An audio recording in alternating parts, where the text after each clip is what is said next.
ஒரு மேஸ்திரி ஒரு இன்ஜினியர்கிட்ட வேலை செஞ்சுட்டு இருந்தாருங்க. அந்த மேஸ்திரிக்கு ரொம்ப வயசாயிடுச்சு. அதனால் ஓய்வு போடுற நேரம் வந்துருச்சு.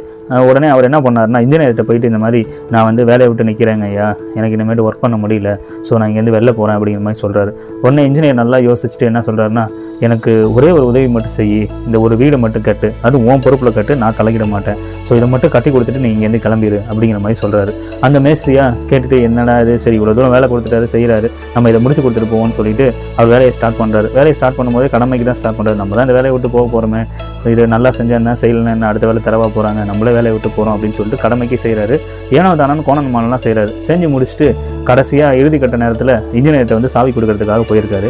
கொடுக்கும்போது அந்த இன்ஜினியர் சொல்கிறாரு, இதோட நீங்கள் நின்றுக்கோங்க, ஸோ உங்களுக்கு ஒரு சின்ன ஒரு அன்பு பரிசு இருக்குது, இந்த வீடே உங்களுக்கு தான் அப்படின்னு சொல்லிட்டு அந்த சாவியை கையில் கொடுக்குறாரு. உடனே அதை வாங்கின அந்த மேஸ்திரி அதிர்ச்சி ஆகிட்டான். இந்த கதையிலேருந்து நீங்கள் என்ன தெரிஞ்சுக்கிறீங்கன்னா, எதை தருகிறாயோ அதையே பெறுகிறாய். நன்றி, வணக்கம்.